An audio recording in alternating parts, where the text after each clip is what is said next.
నడిచినా కూర్చున్నా మోకాళ్ళ నొప్పులు వస్తున్నాయా? ప్రాణ పెయిన్ క్లినిక్ లో అధునాతన చికిత్సతో మోకాళ్ళ నొప్పులు తగ్గించుకోండి. నమస్తే, వెల్కమ్ టు మనం టీవీ. మనం ఉన్నది మన కోసం. నేను వలి. ప్రస్తుతం స్టూడియోలో ఉన్నారు ప్రముఖ పొలిటికల్ అనలిస్టు అప్పసన్ రాజేష్ గారు. వారితో మాట్లాడదాం.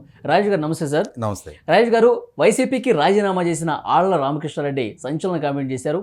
షర్మిల ఏ డెసిషన్ తీసుకుంటే వారితోనే ఉంటాను, వారి వెంటే నడుస్తానని చెప్పారు. అంతకంటే కొన్ని 2-3 రోజుల ముందే సార్ మనం టీవీలో మేము బ్రేకింగ్ చేశాము. ఆళ్ల రామకృష్ణారెడ్డి క్రిస్మస్ రోజున మరికొంతమంది నేతలతో కలిశారు. షర్మిల గారు క్రిస్మస్ సందర్భంగా పార్టీ అక్కడ కలిసి మీరు కాంగ్రెస్ పార్టీలోకి రావాలి, ఇక్కడ వైసీపీలో తీవ్ర అసంతృప్తి పర్వం ఉంది, మీరు కాంగ్రెస్ పార్టీలోకి వస్తే మీ వెంట మేము నడవడానికి చాలా ముందడుగు వేస్తామని చెప్పేసి చాలా స్పష్టంగా చెప్పారు. ఇప్పుడు ఈ ప్రెస్ మీట్ పెట్టితే షర్మిల గారు ప్రస్తావన తీసుకొస్తూ వారు మాట్లాడారు, ఎట్టి పరిస్థితుల్లో మీ వెనకాల మేము ఉంటామని చెప్పారు. అంటే ఎట్లా చూడొచ్చు సార్? నెక్స్ట్ ఏ విధంగా ఉండబోతుంది? అంటే ఆళ్ల రామకృష్ణారెడ్డి గారు మీరు ప్రస్తావించినట్టుగానే షర్మిల గారిని కలిసి కాంగ్రెస్ పార్టీలోకి రమ్మనమని ఆహ్వానించారు అని అంటే ఆళ్ల రామకృష్ణారెడ్డి గారు ఇంకా కాంగ్రెస్లో లేరు. మరి ఆళ్ల రామకృష్ణారెడ్డి గారు రీసెంట్గా వైసీపీ పార్టీ నుంచి రాజీనామా చేశారు. వీరందరూ మాజీ కాంగ్రెస్ ఆచార్యులు అయితే అయి ఉండొచ్చు. ప్రస్తుతానికి షర్మిల గారు కాంగ్రెస్ పార్టీలో లేరు, ఆళ్ల రామకృష్ణారెడ్డి గారు ఆమె నాయకత్వంలో ప్రస్తుతానికి లేరు. కాకపోతే ప్రస్తుతం స్పెక్యులేషన్ అవుతున్న వార్తల ప్రకారం చూస్తే ఆంధ్రప్రదేశ్ కాంగ్రెస్ పార్టీ సారథ్య బాధ్యతలు షర్మిల గారికి ఇవ్వబోతున్నట్టుగా జాతీయ నాయకత్వం ఆలోచిస్తున్నట్టుగా, షర్మిల గారికి కూడా దానికి అంగీకారం తెలిపినట్టుగా వార్తలు స్పెక్యులేట్ అవుతున్నాయి. ఇటువంటి నేపథ్యంలో ఏంటంటే కాగల కార్యం గందరగోళం తీర్చారు అన్నట్టుగా వైసీపీ పార్టీలో సఫకేషన్ ఎదురైంది. వైసీపీ పార్టీకి ఎమ్మెల్యే పదవికి రాజీనామా చేసి బయటకు వచ్చారు. అటు తెలుగుదేశం పార్టీతోట ఆ సాన్నిహిత్యం లేదు.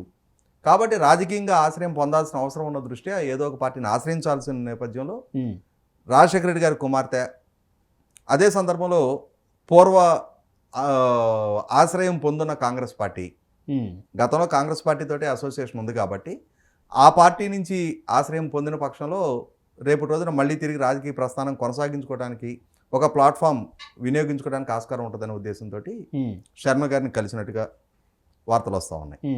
అంటే ఇక ఇద్దరికి విన్ విన్ సిచ్యుయేషన్ అనమాట. శర్మ గారు వైఎస్ఆర్టీపీ నుంచి కాంగ్రెస్ పార్టీలో విలీనం ప్రతిపాదనతో ఢిల్లీ వెళ్ళి చర్చలు జరిపొచ్చారు. ఇప్పుడు షర్మిల గారి మీదే బాధ్యతలు పెట్టడానికి కాంగ్రెస్ పార్టీ నాయకత్వం సిద్ధపడింది కాబట్టి ఆమె నాయకత్వంలో పనిచేయడానికి జగన్మోహన్ రెడ్డి గారితో విభేదించుతున్న శాసనసభ్యులు ఒక్కొక్కరుగా, మీరు పేర్లు ప్రస్తావించకపోయినా ఇంకా కొంతమంది శాసనసభ్యులు కూడా ఉన్నట్టుగా సమాచారం ఉంది దాంట్లో. మేబీ అంటే ఇప్పుడు ఆళ్ల రామకృష్ణారెడ్డి గారు బహిరంగంగా ఈరోజు ప్రెస్ మీట్ ద్వారా తెలియజేశారు, శర్మ గారి వెనక నడవబోతున్నాము, శర్మ గారు కాంగ్రెస్ పార్టీ బాధ్యతలు స్వీకరించిన పక్షంలో వారి వెనకే నడవబోతున్నాము, వైఎస్ కుటుంబంతో సేల్ అవుతామని చెప్పని కూడా చెప్పడం జరిగింది. కాకపోతే ఇక్కడ ఆళ్ల రామకృష్ణారెడ్డి గారు శర్మ గారి నాయకత్వంలో పనిచేస్తారా, కాంగ్రెస్ పార్టీ ఆధ్వర్యంలో కాంగ్రెస్ పార్టీ నాయకత్వంలో ఆశ్రయం పొందుతారా లేదనేది పక్కకు పెడితే వారు కొన్ని కీలకమైన ప్రశ్నలు లేవనెత్తారు ఇవాళ ఆ ప్రెస్ మీట్ ద్వారా.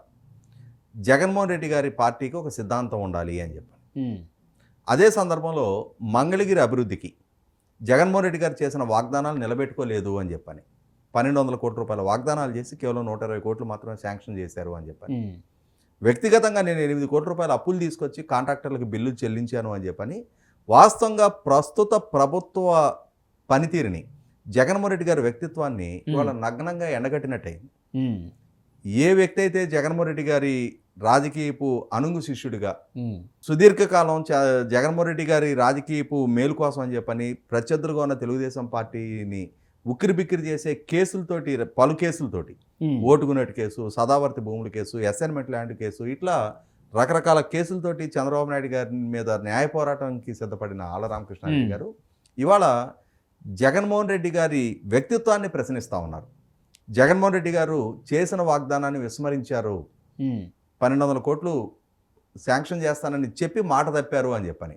కానీ వైసీపీ శ్రేణులు జగన్మోహన్ రెడ్డి గారికి ఇచ్చే ట్యాగ్ లైన్ ఏంటి? మాట తప్పరు మడమ తెప్పరు అంటారు. కానీ ఆళ్ల రామకృష్ణారెడ్డి గారు ఏం చెప్తున్నారు ఇవాళ? జగన్మోహన్ రెడ్డి గారు ఇచ్చిన మాట తప్పారు, నేను కాంట్రాక్టర్లకు బిల్లు చెల్లించా అంటే జగన్మోహన్ రెడ్డి గారి ప్రభుత్వంలో పనులు చేసిన కాంట్రాక్టర్కి బిల్లులు చెల్లించట్లేదు, స్పష్టంగా ఆయనే ప్రకటిస్తున్నారు కదా. అంటే ఇన్ని సంవత్సరాల పాటు వేచి చూసి ఇప్పుడు ఎన్నికలకు కొన్ని రోజుల ముందు అంటే మంత్రివర్గంలో చోటు దక్కలేదని, లేకపోతే పార్టీ టికెట్ ఈసారి రాదని ఇప్పుడు బయటకు వచ్చేసి చేస్తే ప్రజల్లో నమ్మే పరిస్థితి ఉందంటారా? ఇక్కడ మీరు ఒక అంశం గుర్తుంచుకుంటే ప్రకృతి మనకు కొన్ని పాఠాలు నేర్పుద్ది. చెట్టు నుంచి కాయ రాలాలి అని అంటే పక్వానికి వచ్చి పండిన తర్వాత అయినా రాలుద్ది, లేదా తెగులు తగిలి కులిపోతే అన్న రాలుద్ది. ఇప్పుడు జగన్మోహన్ రెడ్డి గారి దృష్టిలో ఆళ్ల రామకృష్ణారెడ్డి గారు సమర్థుడైన అభ్యర్థి కాదు, ఆయన డిజోన్ చేసుకోవడానికి ఆయన సిద్ధపడ్డాడు. ఆళ్ల రామకృష్ణారెడ్డి గారి కోణంలో జగన్మోహన్ రెడ్డి గారు నన్ను మోసం చేశాడు, నా సర్వీసెస్ని నా లాయల్టీని కాదు అని చెప్పని ఇప్పుడు కొత్తగా వచ్చిన బయట వ్యక్తులకి, నా ద్వారా పార్టీలోకి వచ్చిన కొత్త వ్యక్తులకి ఆశ్రయం కల్పిస్తా నన్ను ఇగ్నోర్ చేస్తున్నాడు అని చెప్పిన భావనలో ఉన్నారు. కాబట్టి ఏంటంటే ఈ స్టేజ్కి రావడానికి ఆళ్ల రామకృష్ణారెడ్డిలో ఆ దాచుకొని అణుచుకుంటా వచ్చిన ఆ బడబాగ్ని వెలగక్కడానికి లావా అగ్నిపర్వతం విస్ఫోటనం జరిగినప్పుడే బయటకు వస్తుంది. ఇప్పుడు ఆ స్టేజ్ రీచ్ అయింది. మళ్ళీ ఎన్నికల్లో జగన్మోహన్ రెడ్డి గారు పిలిచి టికెట్ ఇచ్చున్నట్టయితే ఈ బడబాగ్ని ఉండేది కాదు, టికెట్ ఇవ్వలేదు కాబట్టి రాజకీయపు తన భవిష్యత్తుకి ప్రతిబంధకంగా జగన్మోహన్ రెడ్డి గారు నిర్ణయాలు తీసుకున్నారు కాబట్టి, అడ్డంకులు సృష్టించే తీసుకు ఆయన అడుగులు ఉంటున్నాయి కాబట్టి ఇప్పుడు ఈ ఆవేశం, ఆక్రోశం, బాధ, ఆవేదన, ఆగ్రహం ఇవన్నీ పార్టీకి నేను చాలా కష్టపడ్డాను, చాలా చేశాను, సర్వస్వం కోల్పోయాను ఇప్పుడు అన్నారు. అదే చెప్తున్నా, 100కి 100 పాళ్ళు జగన్మోహన్ రెడ్డి గారి మేలు కోసం ఒక రకంగా తనని ఎన్నుకున్న ప్రజలకు కూడా ద్రోహం చేసిన వ్యక్తి ఆళ్ల రామకృష్ణారెడ్డి.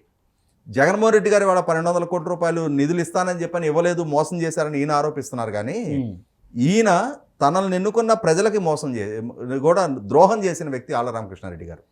ఎందుకు చెప్తున్నానంటే అంత స్పష్టంగా, ఆయన నియోజకవర్గ పరిధిలో రాజధాని ఏర్పాటు నిర్ణయం జరిగింది గత ప్రభుత్వ హయాంలో. ఆ ప్రభుత్వం రైతుల నుంచి ల్యాండ్ పూలింగ్లో భూములు తీసుకుంటుంది. ల్యాండ్ పూలింగ్ సక్రమంగా కనుక కొనసాగిన పక్షంలో, రాజధాని పనులు వేగవంతంగా జరిగిన పక్షంలో అది రాజకీయంగా చంద్రబాబు నాయుడు గారికి లబ్ధి చేకూర్చే అంశం కాబట్టి ఆ రాజధాని పనులు వేగవంతం జరగకుండా ఉండటం కోసం ల్యాండ్ పూలింగ్కి అడ్డంకులు సృష్టించిన వ్యక్తి ఆళ్ల రామకృష్ణారెడ్డి. తన నియోజకవర్గ పరిధిలో ఉన్న తన సామాజిక వర్గీయులు డామినేటింగ్గా ఉన్న 3 గ్రామాలకు సంబంధించిన రైతుల్ని ల్యాండ్ పూలింగ్కి సహకరించనీయకుండా, ల్యాండ్ ఎక్విజిషన్కి కూడా ప్రతిబంధకాలు సృష్టిస్తా, సీడ్ యాక్సెస్ రోడ్డు సజావుగా సాగకుండా ప్రతిబంధకాలు సృష్టించిన వ్యక్తి ఆళ్ల రామకృష్ణారెడ్డి. అంటే తన నియోజకవర్గ పరిధిలో రాజధాని నిర్మాణం జరిగిన పక్షంలో ఫస్ట్ బెనిఫిషరీ ఎవరు? ఆళ్ల రామకృష్ణారెడ్డి. తన నియోజకవర్గ ప్రజలు కదా. అవును.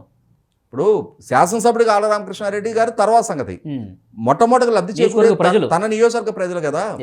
ఇవాళ ఈ ప్రతిబంధకాలు కల్పించారు, ఆయన పనులు సాగనీయకుండా అడ్డుకున్నారు. అడ్డుకున్న పర్యవసానం ప్రభుత్వం మారింది.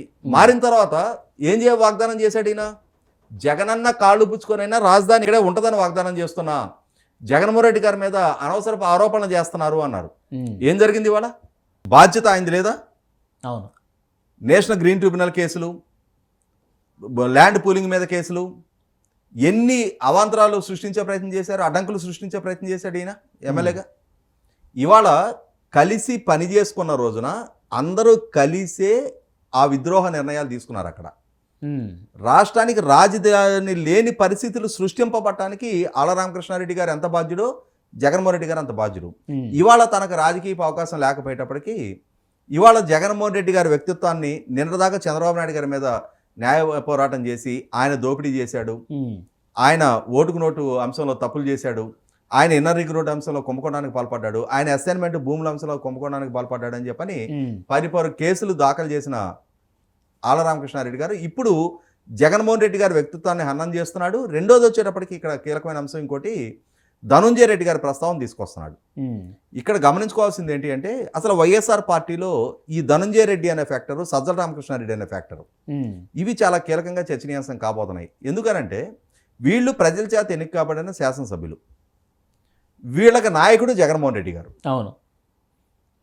వీళ్ళకి మధ్యలో ప్రజల చేత ఎన్నిక కాబడని ఒక ప్రభుత్వ సలహాదారుడుగా సజ్జల రామకృష్ణారెడ్డి గారు ఆయన నిర్ణయాలు చేస్తున్నారు.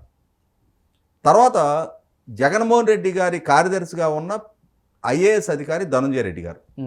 మీరు గతంలో కోటమిరెడ్డి శ్రీధర్ రెడ్డి గారు పార్టీతో విభేదించి బయటికి వెళ్ళే సందర్భంలో కూడా ఈ ధనుంజయ రెడ్డి గారి ప్రస్తావన రావడం జరిగింది. ఓకే, నేను ధనుంజయ రెడ్డి గారి దగ్గరికి పదే వెళ్ళాను. ధనుంజయ రెడ్డి గారిని జగన్మోహన్ రెడ్డి గారు చేసిన వాగ్దానాల పరిస్థితి ఏంటయ్యా, బడ్జెట్ అలొకేషన్స్ ఎప్పుడు చేస్తున్నారని అడిగాను, నాకు సరైన స్పందన రాలేదు అని చెప్పని. ఇవాళ ఆళ్ల రామకృష్ణారెడ్డి గారు కూడా ధనుంజయ రెడ్డి గారు మీకు బడ్జెట్ అలొకేషన్స్ కాబోతున్నాయి అని చెప్పని పదే చెప్తా వస్తున్నారు, కానీ సాధ్యపడలేదు.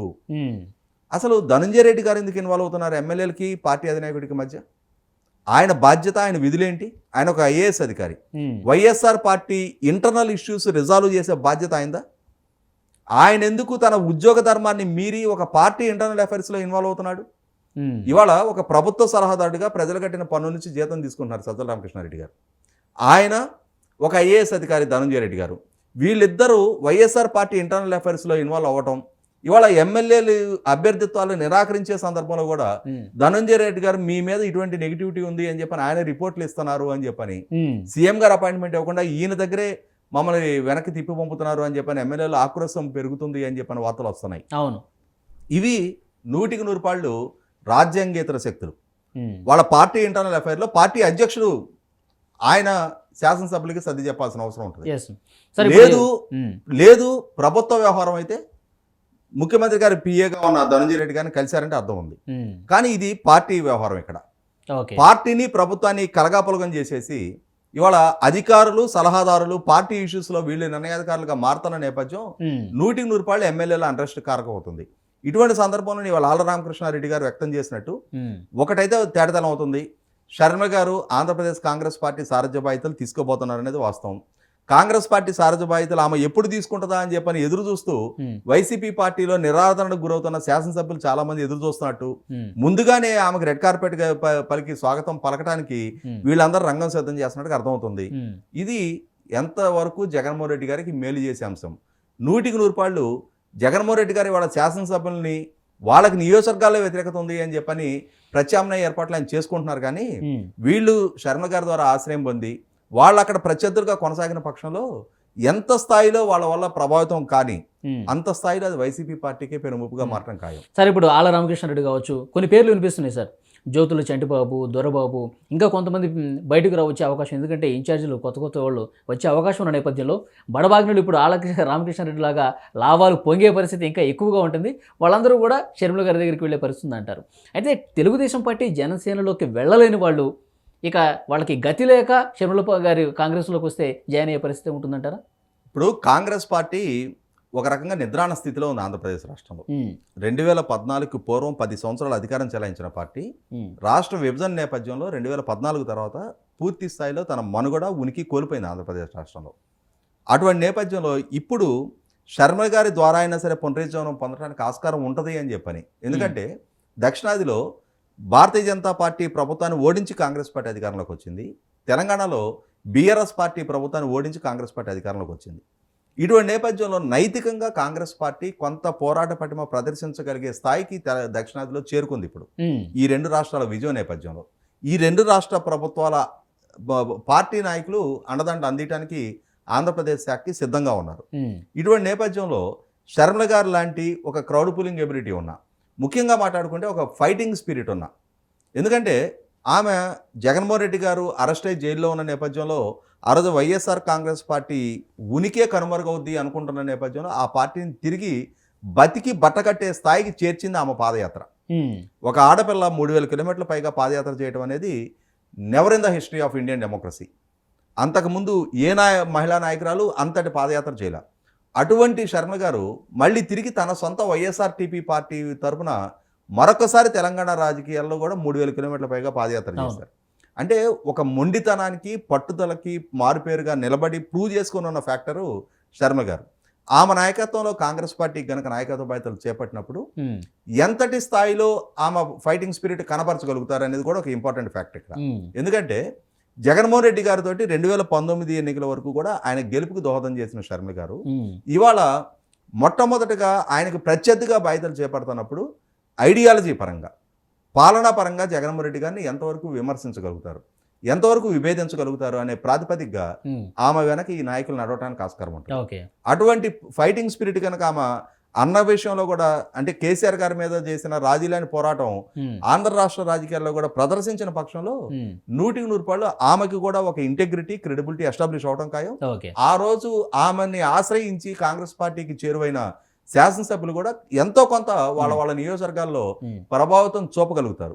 వాళ్ళు గనక ఆ ఎంత స్థాయిలో ప్రభావితం చూపినా అంతటి స్థాయిలో అది వైఎస్ఆర్ పార్టీ ప్రయోజనాలు దెబ్బకొట్టడం ఖాయం. చూద్దాం సార్, ఆళ్ల రామకృష్ణారెడ్డి లాగా ఎంతమంది ఇంకా బయటకు వస్తారు జగన్ గారు విభేదించి, వాళ్ళు ఎంతమంది మళ్ళీ షర్మిల గారితో కలుస్తారో చూద్దాం. Thank you very much sir.